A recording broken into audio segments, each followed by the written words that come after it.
E nós vamos abrir nossas Bíblias, meus irmãos, no livro de Provérbios. Abra em Provérbios. Nós vamos ler, nessa noite de Santa Ceia, Provérbios 28, 13. E após uma pequena reflexão, daremos sequência à reflexão à mesa do Senhor. O livro de Provérbios, capítulo 28, o versículo 13.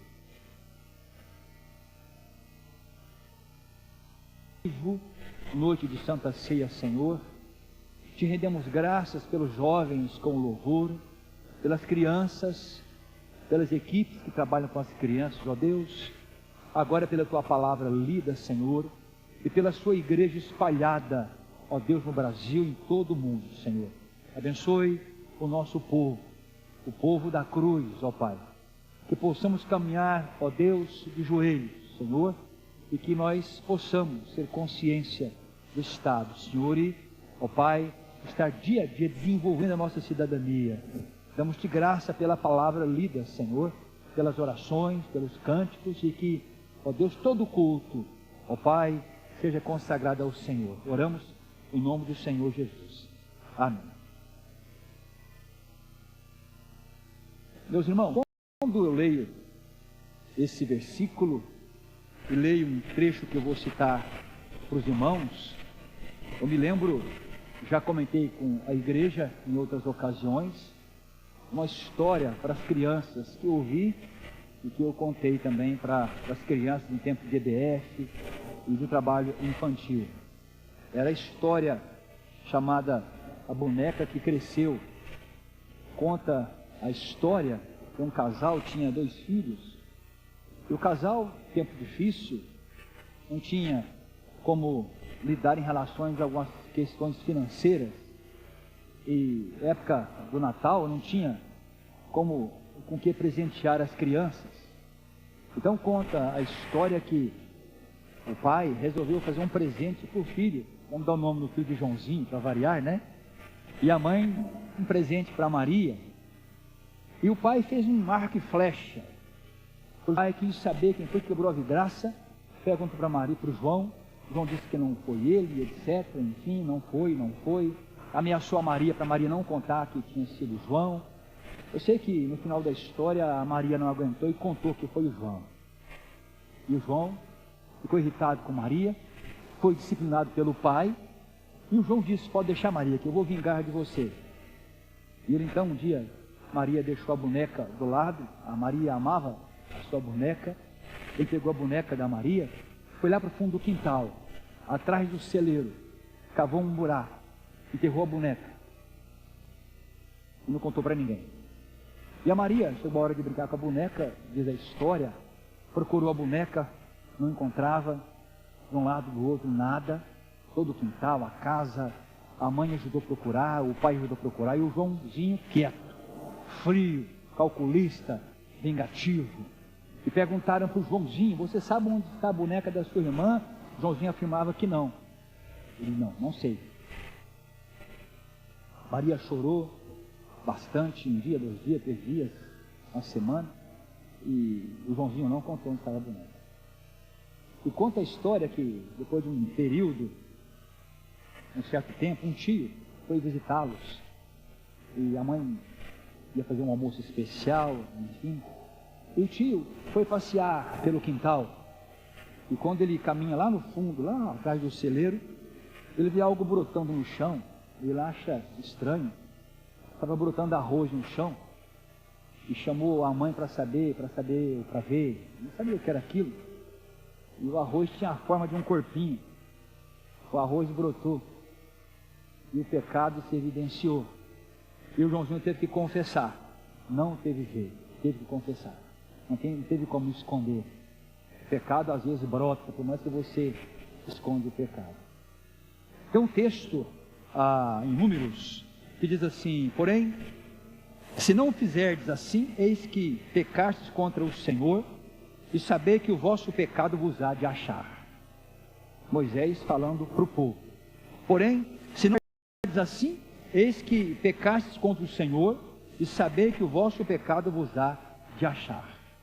Essa fala de Moisés ao povo foi naquele período que estavam chegando à Transjordânia. Eles iriam atravessar agora o Jordão, mas tinha, segundo nos fala o texto sagrado, tinha duas tribos, a tribo de Ruben, de Gade. Eles eram criadores de gado, e eles queriam ficar daquele lado do Jordão, onde a campina era boa, para os pastos do rebanho. E eles conversaram com Moisés e disseram: Moisés, nós vamos permanecer desse lado mesmo, não vamos passar, não vamos atravessar o Jordão para Canaã não, aqui é melhor para o nosso gado. E Moisés então os repreendeu, e Moisés diz: olha, irão vossos irmãos à guerra e vocês ficarão aqui? E eles conversaram. Moisés lembrou cada um deles de Cades Barneia, quando os espias infamaram a terra e despertaram a ira do Senhor, e desencorajaram os seus irmãos, e aquela geração foi sepultada no deserto. Então chegaram a um acordo. Moisés disse: não, vocês vão atravessar, irão para a guerra, e quando terminar a conquista, vocês então voltarão para cá, e vocês poderão fazer aqui os currais, edificar as casas e cuidar do rebanho de vocês. E se vocês não fizerem isso, disse Moisés, não fizerem isso, pecastes contra o Senhor, e sabei que o vosso pecado vos há de achar. O pecado logo vai brotar. Irmãos, a culpa tem sido descrita pelos estudiosos como um ponto onde a religião e a psicologia se encontram. A psicologia fala de culpa objetiva, de culpa subjetiva, e assim ela vai. Mas nesse domingo pós-Páscoa, noite de Santa Ceia, a Páscoa cristã, eu gostaria de falar sobre o perdão. O trecho que nós lemos em Provérbios diz assim: o que encobre as suas transgressões jamais prosperará, mas o que as confessa e deixa alcançará misericórdia. Alcançará misericórdia. A misericórdia de Deus tem origem na bondade divina. Segundo a A.W. Pink, o primeiro fruto da bondade de Deus é a sua generosidade, pela qual Ele dá liberalmente às suas criaturas como criatura. Assim deu Ele o ser e a vida a todas as coisas. E o segundo fruto, segundo ele, da bondade de Deus é a sua misericórdia. Misericórdia que denota a pronta inclinação de Deus para aliviar a miséria das criaturas caídas. Quando nós confessamos, a misericórdia vem e nos envolve. É o que diz a Bíblia Sagrada. Deus é um Deus de misericórdia. Não somente um Deus de misericórdia, mas é um Deus que ama a misericórdia. E misericórdia e perdão, irmãos, são temas bíblicos importantes. E nós sabemos que Jesus Cristo, Ele veio para morrer a fim de que nós fôssemos perdoados, restaurados à plena comunhão com Deus, por causa da sua misericórdia. Mas, muitas vezes, muitos cristãos, por não entenderem a realidade restauradora do perdão de Deus, continuam sofrendo com o sentimento da culpa. E esses sentimentos as levam à preocupação indevida, as levam muitas vezes à depressão, à perda da paz interior, ao medo, complexos, solidão, e muitas vezes um senso de alienação de Deus. Parece que Deus está tão longe, e a pessoa não consegue conceber um Deus misericordioso. O profeta Daniel diz assim: bem-aventurado aquele cuja iniquidade é perdoada, cujo pecado é coberto. Bem-aventurado o homem a quem o Senhor não atribui iniquidade, em cujo espírito não há dolo. Olha o que ele diz, Davi: enquanto cavei um buraco no chão e escondi os meus pecados, enquanto calei os meus pecados, enquanto eu ficava calado, envelheceram os meus ossos pelos meus constantes gemidos todo dia, porque a tua mão pesava dia e noite sobre mim, e o meu vigor se tornou em sequidão de estio. Ele diz que enquanto ele cobria, ele calava, escondia os seus pecados, ele sentiu o peso disso. E ainda no Salmo 51 também, da pena do salmista Davi, envolvido em pecado, ele diz: compadece de mim, ó Deus, segundo a tua benignidade, e segundo a multidão das tuas misericórdias. Apaga as minhas transgressões, lava-me completamente da minha iniquidade e purifica-me do meu pecado, pois eu conheço as minhas transgressões, e o meu pecado está sempre diante de mim. Pequei contra ti somente, e fiz o que é mal perante os teus olhos. Eu nasci na iniquidade, e em pecado me concebeu minha mãe. Davi, nesses dois salmos e os salmos seguintes também, nós o podemos observar, há um reconhecimento da culpa. Então o verbo usado aqui no autor de Provérbios, o verbo encobrir, significa recusar-se a admitir sua culpa. Ele recusava admitir sua culpa. Davi sofreu com isso. O filho pródigo também sofreu com isso. Então a falta de reconhecimento da culpa torna inútil a nossa oração diante de Deus. Eu preciso descobrir o meu pecado, reconhecer o meu pecado. Nós precisamos, meus irmãos, tomar muito cuidado com a tentativa de se ignorar ou de se transferir a nossa culpa para as outras pessoas. Aprendemos na palavra que há um perdão libertador, e esse perdão vem lá do alto, quando reconhecemos a nossa culpa. Então o autor de Provérbios continua e dizendo que deve haver arrependimento e confissão. Ele diz: o que encobre as suas transgressões jamais prosperará, mas o que as confessa. Reconhecimento primeiro, tem que haver uma confissão. É o reconhecimento da culpa, meus irmãos, que abre caminho para o arrependimento, e o arrependimento abre caminho para a confissão. Então o perdão é derramado sobre aquele que abre o seu coração. Lemos na palavra de Deus sobre o publicano que orava.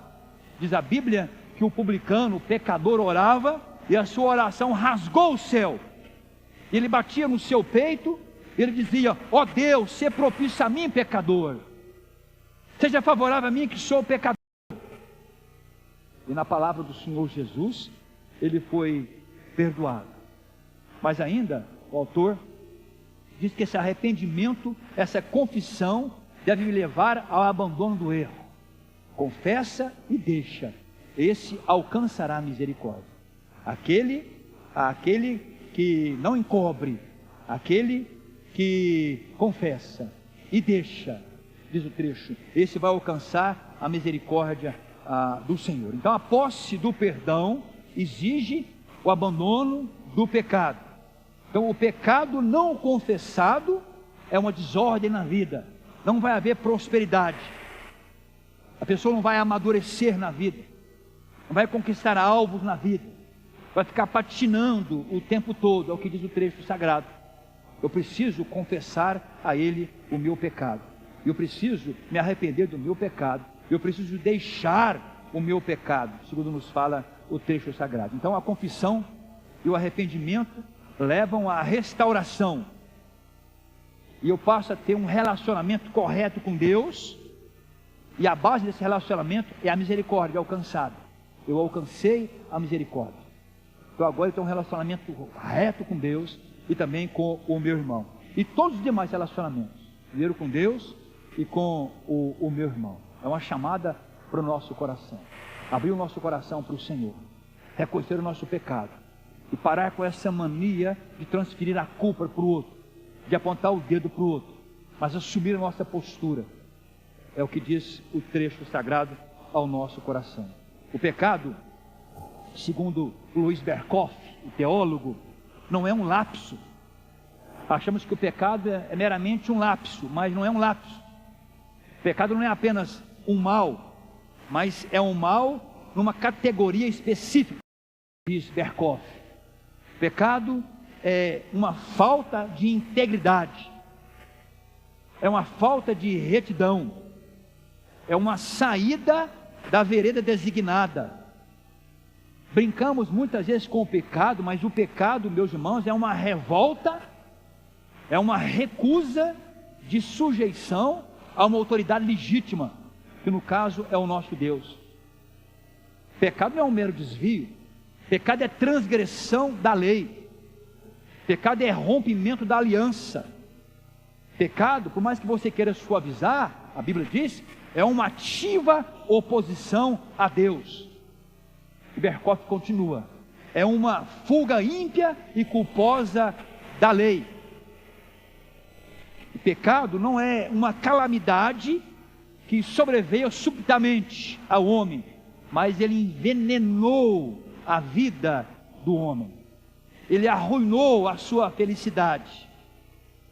É interessante a seriedade do pecado que ele coloca aqui para os nossos corações, e fundamentalmente ele vai dizer, não é uma coisa passiva, não é, eu tenho uma fraqueza, não é uma fraqueza, eu tenho um pequeno defeito, não é um pequeno defeito, eu tenho uma pequena imperfeição, não é uma pequena imperfeição, pela qual nós podemos ser ou não responsabilizados, mas ele fala que pecado é uma ativa oposição a Deus, é uma positiva transgressão da sua lei, e constitui então culpa, e segundo ele o pecado é o resultado de uma escolha livre, porém uma escolha má do homem. Por isso nós devemos abrir o nosso coração, devemos confessar o nosso pecado, deixá-lo, para que nós possamos alcançar a misericórdia. O que acontece nos dias de hoje é que parece que o vocábulo pecado é um palavrão, parece que é proibido falar em pecado. Não, vamos falar de uma pequena maldade, não vamos falar de um desvio, é um lapso que a pessoa cometeu. Não, segundo a Bíblia não, é uma ativa oposição à lei de Deus, é transgressão da lei de Deus. Por isso a Bíblia toda fala sobre isso, que nós não devemos encobri-lo, mas devemos confessá-lo, devemos deixá-lo, para que possamos alcançar então a misericórdia. É o que nos fala o autor do provérbio, é o que nos fala a cruz do Senhor. Quando você lê um pouco da confissão de fé de Westminster, a nossa confissão, lá no seu capítulo 15, do arrependimento para a vida, lá no capítulo, no item 4, fala sobre o arrependimento para a vida, e diz assim: como não há pecado tão pequeno que não mereça a condenação, assim também não há pecado tão grande que possa trazer a condenação sobre os que se arrependem verdadeiramente. Onde abundou o pecado, superabundou a graça. Então, se há arrependimento, há graça abundante. É o que nos fala todo o Evangelho. E na pergunta no item 5 da confissão de fé diz assim: os homens não devem se contentar com o arrependimento geral, mas é dever de todos procurar arrepender-se particularmente de cada um dos seus pecados. E vai citando aqui vários textos para o nosso coração. O Salmo 119, o salmista fala sobre isso. Quando nós lemos o Salmo 119, já que nós estamos citando os salmos, o salmista, o Salmo 19, desculpa, um salmo lindo, fala sobre a lei do Senhor. Lá na parte final, o salmista deixa de falar no geral, e ele passa a abrir o seu coração para Deus. E ele cita textos lindos sobre a lei de Deus, e na parte final, o salmista, ele diz assim no versículo 13: também da soberba guarda o teu servo. Não é uma confissão geral, mas ele fala do seu coração. Tenho que confessar de maneira geral, mas de maneira particular. Também da soberba guarda o teu servo, que ela não me domine, então serei irrepreensível, ficarei livre de grande transgressão. Ele continua: as palavras dos meus lábios e o meditar do meu coração sejam agradáveis na tua presença, Senhor, rocha minha e redentor meu. Ele fala no geral, e ele fala agora de maneira específica do seu coração, lá no seu íntimo. Quando você lê Lucas capítulo 19, quando você lê o episódio lindo da conversão de Zaqueu, você observa a conversão, como que Zaqueu se arrependeu dos seus pecados, e como que ele é categórico em falar da sua particularidade de confissão. Lá em Lucas capítulo 19, a partir do 13, tem todo o episódio do Senhor na casa de Zaqueu. Lucas 19, a partir do 8, diz assim: entre mentes Zaqueu se levantou e disse ao Senhor, alcançado pela misericórdia. E ainda nós observamos também, irmãos, na pena do apóstolo Paulo. O apóstolo Paulo, quando escreve a Timóteo, um texto lindo, na sua primeira carta, no capítulo 1, Os versos 13 em diante, o apóstolo Paulo, vou começar a ler no verso 12, diz assim: sou grato para com aquele que me fortaleceu, Cristo Jesus, nosso Senhor, que me considerou fiel, designando-me para o ministério. Olha o que ele diz agora: a mim, que no outro tempo era blasfemo e perseguidor e insolente, é uma confissão particular. A mim, que no outro tempo era blasfemo e perseguidor e insolente, mas obtive misericórdia, pois o fiz na ignorância, na incredulidade. Olha o que ele fala: a mim transbordou, porém, a graça do nosso Senhor com fé e o amor que há em Cristo Jesus. Ele descobriu o seu coração, confessou o seu pecado e foi abraçado pela misericórdia. O verso 15, olha a exclamação de Paulo: fiel é a palavra e digna de toda aceitação, que Cristo Jesus veio ao mundo para salvar os pecadores. O que é que ele fala agora? Dos quais o fulano é o principal, dos quais eu sou o principal. Ele abriu o coração para Deus. Nós oramos de maneira geral, confessamos o pecado da nação, o pecado da família, o pecado da igreja, está certo? Mas a coisa vai mudar quando você confessar o seu pecado, abrir o seu coração, deixar de apontar o dedo, falar de você, escancarar as suas entranhas, descobrir todo o seu pecado. Aí o bálsamo da misericórdia vai ser derramado sobre você, como ensina Davi no Salmo 32. Enquanto eu calei, os meus ossos se envelheceram,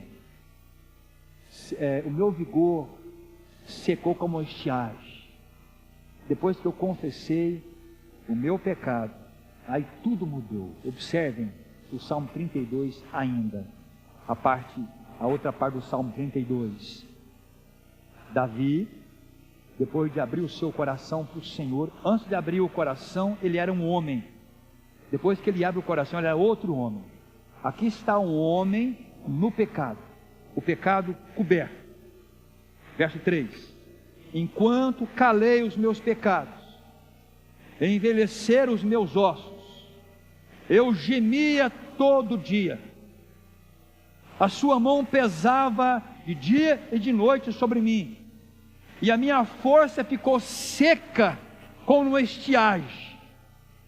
Confessei-te o meu pecado, vejam bem, e a minha iniquidade não mais ocultei. Disse: confessarei ao Senhor as minhas transgressões. Ele diz assim: tu perdoaste a iniquidade do meu pecado. Sendo assim, todo homem piedoso te fará súplicas, um tempo de poder encontrar-te. Feito quando transbordarem muitas águas, não atingirão. Olha como muda tudo, meus irmãos. Agora ele diz: tu és o meu esconderijo, tu me preservas da tribulação, tu me cercas de alegres cantos de livramento. Antes era um homem seco, sem vigor, sem vida, um vigor envelhecido. Agora era um outro homem. Ele fala que Deus é o seu esconderijo, ele é preservado por Deus. Ele fala de cantos de livramento, ele fala de instrução que ele recebia do Senhor. E no verso 11 ele fala assim: alegrai-vos no Senhor e regozijai-vos, ó justos, exultai vós todos que sois retos de coração. É um outro homem, homem no pecado e homem depois do pecado, alcançado pela misericórdia, que ele abriu o seu coração.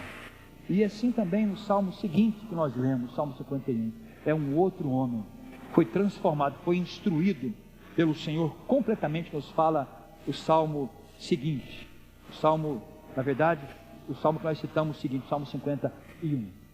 E quando eu leio Provérbios 28, 13, eu trago a lembrança exatamente isso, a história da boneca que cresceu.